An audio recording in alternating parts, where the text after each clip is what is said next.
Hey, Alter Ego here, and in this video, I'm actually going to be talking about the lore of Fallout 76. And since this isn't a part of series, and I don't really have any established format, I'm actually going to go ahead and get into it. So, what I'm going to be talking about specifically today is the scattered journal pages of Carol Sweeney, which can be found at the Big Bend Tunnel. So you may end up finding here the first time after you visited the Charleston Fire Department and done through some of the fire breather things. In the master terminal that can be found upstairs at the fire department, there is an entry about the different Scorch Killer receivers, and you can unlock those. One section of the different stuff, including the 10mm pistol and some of the more basic guns for the Scorch Killer receiver, is received upon completing your fire breather status, but the other three are locked behind a password.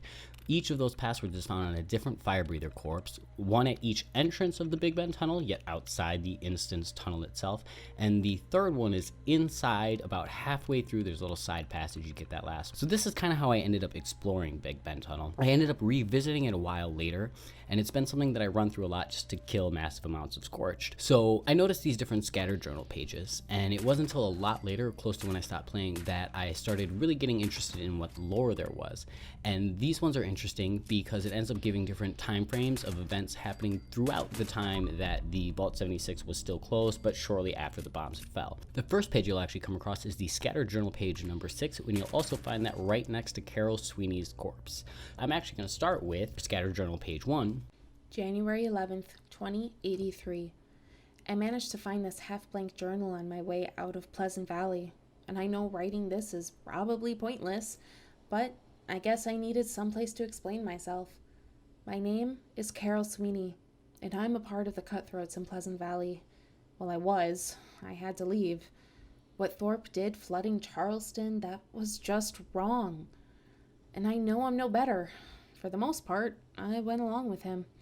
I was starving, and Thorpe kept me fed, but no more. A few of the other Cutthroats felt the same, and we all agreed to head out on our own. So now we're here.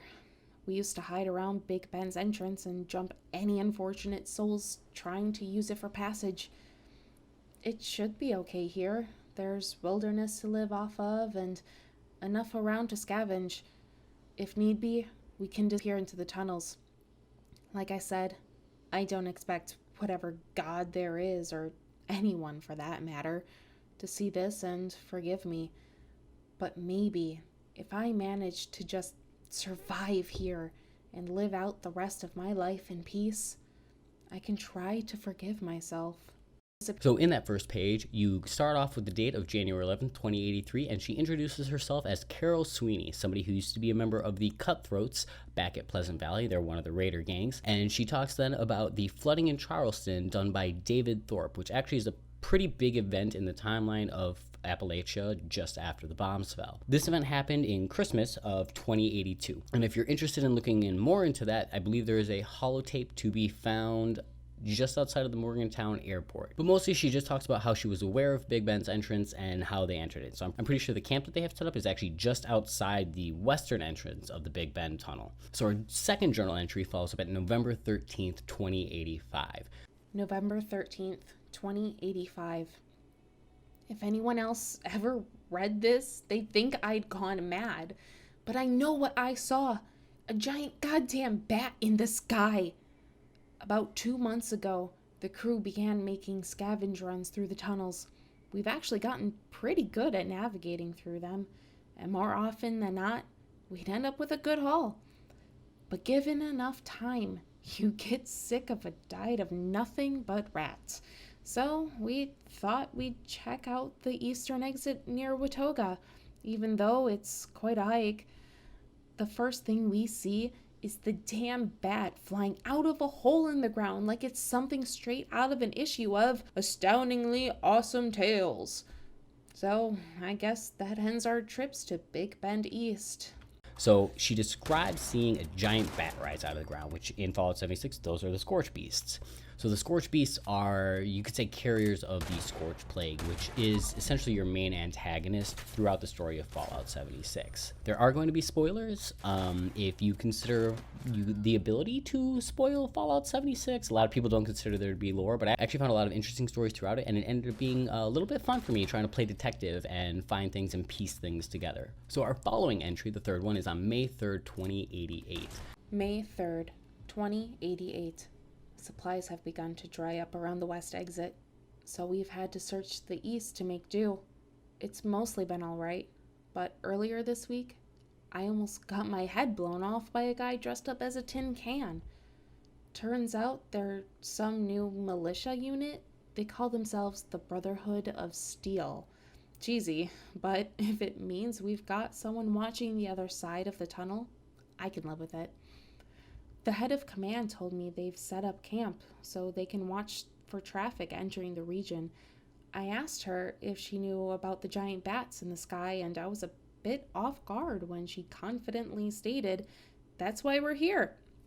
Apparently, the giant bats are thanks to some disease or something called scorched, caused by the nukes. It's been infecting everything across Appalachia, including people.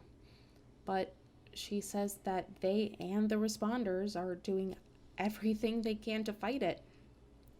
She asked if I was familiar with the responders. I swear, I almost swallowed my tongue. It's been 5.5 years, but I still think about it. I told her I had heard of them, but my group keeps mostly to ourselves and I'd better head back to my camp. She told me it was good to see a friendly face, that we could check in from time to time and help each other out. It gives me a small sense of peace knowing some of the responders survived Charleston and that there are still groups trying to help people. Now, she talks about running into somebody from the Brotherhood of Steel. So if you go to Camp Venture, you'll end up finding a little bit more about the Brotherhood of Steel, and there's some lore about how things got started, some of the founding members, and different things like that. I really enjoyed that. I don't know if it's technically some sort of retcon or how canon people consider it. I know a lot of people really don't even like Fallout 76 to begin with. But for me, it was kind of really cool to be hearing the beginning of things. So they do go a little bit into the fact that the Scorched Plague is what they're afraid of spreading, that the Scorched Beasts are what are spreading that, and then brings up the responders. So the Christmas flooding that we talked about was an attack by the Raiders where they blew up a dam and flooded Charleston, which is why it looks like it does in the game. So at that point, the event is 5.5 years old, but it's still pretty fresh in the memory of everybody in Appalachia, it seems, or at least Melody Larkin, listening to a few of her Taldo tapes. So our next one is dated fall 2093. Fall 2093. Things have been going better than I expected. The group scrounges up what we can find, we do a little farming, we get by. I keep in touch with the Brotherhood of Steel at Big Bend East. Their leader, Melissa, has been very generous to us. We'll trade with them, even though trading often ends with them giving us a shipment of supplies and us handing them whatever few weapon parts or tech components we come across. Seems pretty one-sided if you ask me. One trip I asked her why her group is so nice to us. She tells me they want to make sure my community is doing all right. I thought about that my whole walk home. The community. It's been over 10 years, and I still think of us as cutthroats hiding in a hole waiting for the world to end. It made me hopeful. This life isn't the life I imagined while vacationing at Pleasant Valley all those years ago. It's quiet and lonely and difficult, but it's also simple, and it can be strangely more peaceful than the chaos of the old world. The life that me and my community have made is real. It's ours. I think I can be content with that. P.S. My Robco watch broke, though that's unfortunate. How am I going to keep track of time? It's easy to lose track in the tunnels, and the weather is too tumultuous to get a good sense of what season it is. At the end, there's a little PS about how her Robco watch broke, which is why it is not a specific date, it is just a general season. She talks about the Brotherhood of Steel, particularly their leader Melissa, which I should follow up on that and look up Camp Venture and some of the different Fort Defiance as well, just to see if I can figure out who Melissa was, kind of put a face or a last name to it, understand the character a little bit better. And it does talk about the different exchanges where they are having Carol Sweeney and her group turn in any weapon parts and tech components that they find, which, if you're familiar with the Brotherhood of Steel, they're pretty much all about the acquisition and protection, quote unquote, of technology. So our fifth journal entry is summer of 2095. So Summer 2095. Melissa's camp is empty. No note, nothing. Scorched or something must have killed them, right? I looked around the camp for a couple of hours. No bodies. It doesn't make sense. If they left, why did they leave their stuff? Wouldn't Melissa leave some message or clue? Did we actually matter to them? Whatever happened, without the Brotherhood around, Scorched have been wandering into the tunnels from the east. They're a lot more dangerous than the rats and dogs we usually encounter. I'm banning the crew from going to the eastern section of the tunnels and setting up a patrol. We don't know much in terms of organized combat, but we can rig enough traps to keep us safe for a long time. Even if it's back to being just us, we're still a community, and we have to look out for each other. the Brotherhood of Steel is actually turned up missing, and she's not seeing any bodies for those. I'm a little bit curious as to what the story might be if those Brotherhood members were taken to another area, if they had transitioned into Scorched, or at what point this is summer 2095. Because if visit to Fort Defiance, we'll find that in August of 2095, there was a massive Scorched Beast attack, and that was the final stand of the Brotherhood of Steel. They then talk about retreating further into the tunnels and setting a lot of traps. So again, they generally have been camped outside the western entrance. So the sixth and final one is spring of 2097. Spring 2097. This will be my last entry. I'm pinned in these damned tunnels, and the Scorched are coming. Yesterday, 2 men and a woman came to the camp looking panicked. We recognized them. They were with us at Pleasant Valley. We thought they were crying wolf to get us to lower our guns so they could ambush us, but I could tell they were genuinely frightened. Between the sobs, they managed to tell us that Scorched had reached the mountains and killed most of the remaining survivors. We had a few hours at best before they reached us. We didn't even have time to figure out where'd we go when they attacked. There's just too many. Once they pushed us back into the tunnels, I knew it was over. Scorched have been making their way further into the tunnels for months now. I always knew that this wouldn't last. I'd been evading my comeuppance for too long. Sooner or later, I'd paid for what I've done. To see everyone I've cared about be killed and torn to pieces, it's the worst feeling I can imagine. But I can't say I don't deserve it. All these years, I wondered if it was possible to come back. If people could come back from the horrible things we've done.